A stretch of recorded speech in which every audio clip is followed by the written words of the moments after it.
നമസ്കാരം. കിഴക്കിൻ്റെ മറ്റൊരു വീഡിയോയിലേക്ക് എല്ലാവർക്കും സ്വാഗതം. ഇന്ന് രാവിലെ മുതൽ കുറേ സുഹൃത്തുക്കൾ എനിക്ക് ഏഷ്യാനെറ്റ് ന്യൂസിൻ്റെ ഒരു വാർത്ത അയച്ചു തന്നിരിക്കുകയാണ്. ആ വാർത്തയിൽ പറയുന്നത് എന്താണെന്ന് വെച്ച് കഴിഞ്ഞാൽ ഇസ്രായേലിൽ അല്ലെങ്കിൽ ഇസ്രായേലിനകത്ത് ടെലവീവ് അടക്കമുള്ള നഗരങ്ങൾക്കെതിരായിട്ട് വലിയ രീതിയിലുള്ള മിസൈൽ അറ്റാക്ക് ഉണ്ടാകുന്ന സാഹചര്യത്തിൽ ഇന്ത്യക്കാരെ ഇവിടെ നിന്ന് ഒഴിപ്പിക്കാൻ പോവുകയാണ്.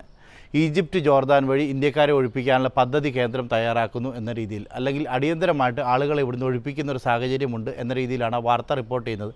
എനിക്ക് ഈ വാർത്ത കണ്ടപ്പോൾ സത്യം പറഞ്ഞ ഓർമ്മ വന്നിരുന്നത് കഴിഞ്ഞ വർഷം 2023 കഴിഞ്ഞ വർഷം കഴിഞ്ഞ മുമ്പത്തെ വർഷം 2023 ഒക്ടോബർ 3 ഏഷ്യാനെറ്റിൻ്റെ ഒരു തമ്പനയിലുണ്ടായിരുന്നു. അന്നത്തെ വാർത്തയുടെ തമ്പനയിൽ ഇങ്ങനെയായിരുന്നു: പശ്ചിമേഷ്യ കലുഷിതമാകുന്നു, ഇന്ത്യക്കാരെ ഒഴിപ്പിക്കാനായി പദ്ധതി തയ്യാറാക്കി കേന്ദ്രം എന്നായിരുന്നു. ഒന്നും സംഭവിച്ചില്ല എന്ന് നമുക്കറിയാം. ഇത് യഥാർത്ഥത്തിൽ എന്താണ് ഇതിൻ്റെ വിശദാംശം എന്ന് വെച്ച് കഴിഞ്ഞാൽ, ഒരു രാജ്യത്ത് പ്രശ്നമുണ്ടാകുമ്പോൾ ഏതൊരു രാജ്യവുമായിക്കോട്ടെ അവിടെ ഇന്ത്യക്കാരുണ്ടെങ്കിൽ ഇന്ത്യൻ എംബസിയും അല്ലെങ്കിൽ ഇന്ത്യയിലുള്ള മിനിസ്ട്രി ഓഫ് ഫോറിൻ അഫയേഴ്സ് അടങ്ങുന്ന ഗവൺമെൻറ് സംവിധാനങ്ങൾ തീർച്ചയായിട്ടും ഒരു ഇവാക്യുവേഷൻ പ്ലാൻ റെഡിയാക്കും. കാര്യം എന്ന് വെച്ച് കഴിഞ്ഞാൽ ഇത്തരം ഒരു സാഹചര്യം വരുമ്പോൾ നാളെ എന്താണ് സംഭവിക്കുന്നത് നമുക്ക് ആർക്കും പ്രെഡിക്റ്റ് ചെയ്യാൻ പറ്റില്ല. നാളെ വലിയ രീതിയിലൊരു പ്രശ്നം രൂക്ഷമാകുകയും ഇന്ത്യക്കാരടക്കമുള്ള ആളുകൾക്ക് ഇവിടെ നിൽക്കാൻ പറ്റാത്തൊരു സാഹചര്യം സപ്പോസ് വരികയാണെങ്കിൽ, അങ്ങനൊരു സാഹചര്യത്തിൽ തീർച്ചയായിട്ടും ഗവൺമെൻറ്റിനും ഇന്ത്യൻ എംബസിക്കും ഒരു ഇവാക്യുവേഷൻ പ്ലാൻ വേണം. അതായത് നാളെ നെക്സ്റ്റ് എന്ത് സ്റ്റെപ്പ് എടുക്കണം എന്നതിനെക്കുറിച്ച് നേരത്തെ തന്നെ അവർ എപ്പോഴും തന്നെ ഒരു പദ്ധതി തയ്യാറാക്കി വയ്ക്കും. അതൊരു HSE പ്രൊസീജിയർ അല്ലെങ്കിൽ ഹെൽത്ത് എൻവയോൺമെൻറ്റ് പ്രൊസീജിയറിൻ്റെ ഭാഗമായിട്ട് ഗവൺമെൻറ് തയ്യാറാക്കി വരുന്ന പദ്ധതികളാണ്.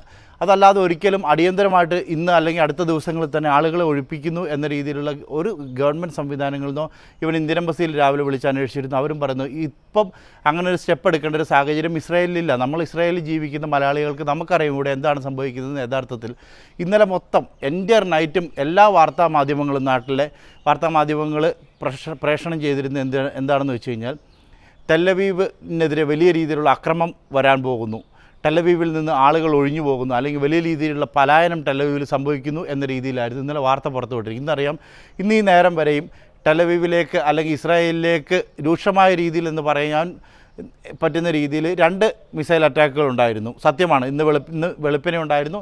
കുറച്ച് മുമ്പ് രാവിലെ ഒരു 9 മണി സമയത്തും അറ്റാക്ക് ഉണ്ടായിരുന്നു. ഹെർസലിയയിൽ ഒരു ബിൽഡിങ്ങിൽ ഡയറക്റ്റ് ഹിറ്റ് ചെയ്തിട്ടുണ്ട്. ഇതൊക്കെ വാസ്തവമായിട്ടുള്ള കാര്യങ്ങളാണ്. ഒരിക്കലും നമ്മൾ വാസ്തവത്തെ നമ്മൾ മറച്ചു വയ്ക്കുന്ന, അല്ലെങ്കിൽ ഇസ്രായേലിൽ യാതൊരു പ്രശ്നങ്ങളുമില്ല എന്ന് വരുത്തി തീർക്കാൻ വേണ്ടിയോ അല്ലെങ്കിൽ ആരുടെയും മുമ്പിൽ ഫോക്കസ് ചെയ്ത് കാണിക്കാൻ വേണ്ടിയിട്ടോ അല്ല. പക്ഷേ ഇത്തരത്തിലുള്ള വ്യാജ വാർത്തകൾ പടച്ചു വിടാതിരിക്കുക. കാര്യം എന്ന് വെച്ച് കഴിഞ്ഞാൽ, ഞങ്ങൾ മനുഷ്യന്മാരാണ്. ഇവിടെ ജോലി ചെയ്യുന്ന, ഇവിടെ ജീവിക്കാൻ വേണ്ടി വന്ന, ഉപജീവനത്തിന് വേണ്ടി വന്ന ഞങ്ങൾ മനുഷ്യന്മാരാണ്.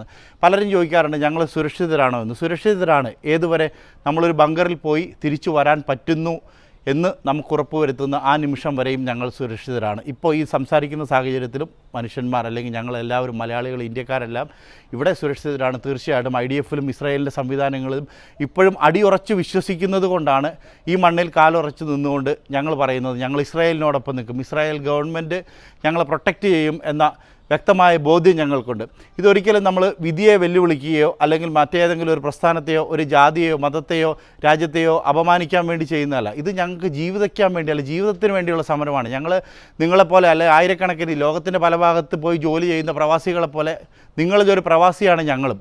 ആ ഒരു പരിഗണന എപ്പോഴും ഈ വീഡിയോയ്ക്ക് അടക്കം പല വീഡിയോകളുടെ അടിയിലും കമൻ്റ് ഇടുന്ന ആളുകൾ മലയാളികളായിട്ടുള്ള നിങ്ങളൊരു പക്ഷേ ജാതീയമായിട്ടായിരിക്കും കണക്കാക്കുന്നത്, അല്ലെങ്കിൽ വേറെ ഏതെങ്കിലും തലത്തിലൂടെ ആയിരിക്കും. പക്ഷേ ഞങ്ങളെ സംബന്ധിച്ചിടത്തോളം ഞങ്ങളുടെ കുടുംബങ്ങൾക്ക് വേണ്ടി, ജീവിക്കാൻ വേണ്ടി, നല്ലൊരു ഭാവിക്ക് വേണ്ടി, നല്ലൊരു തലമുറയെ വാർത്ത് എടുക്കാൻ വേണ്ടിയിട്ടാണ് ഞങ്ങളിവിടെ വരുന്നത്, അല്ലെങ്കിൽ ജീവിക്കാൻ വേണ്ടി വന്നിരിക്കുന്നതെന്ന യാഥാർത്ഥ്യം നിങ്ങൾ മനസ്സിലാക്കുക. അപ്പോൾ ഇതാണ് ലാസ്റ്റ് ടൈം നമുക്കൊരു വാർ അപ്ഡേഷനായിട്ട് തരാനുള്ളത്.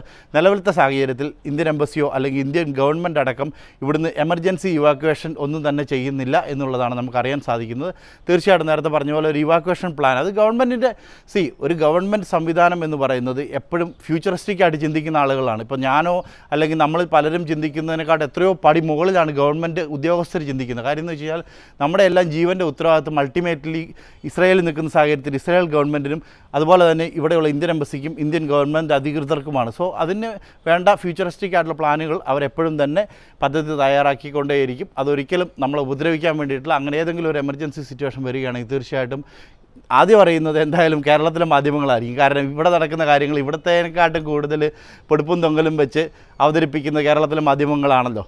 അപ്പം ഇതാണ് ലാസ്റ്റ് ടൈം ഒരു അപ്ഡേഷൻ നമുക്ക് തരാനുള്ളത്. നന്ദി, നമസ്കാരം. അതുപോലെ തന്നെ ഇസ്രായേൽ സംബന്ധമായ ഏതൊരു കാര്യത്തിലും ആർക്കും ഏത് സമയത്തും നമ്മളുമായിട്ട് ബന്ധപ്പെടാവുന്നതാണ്. താങ്ക്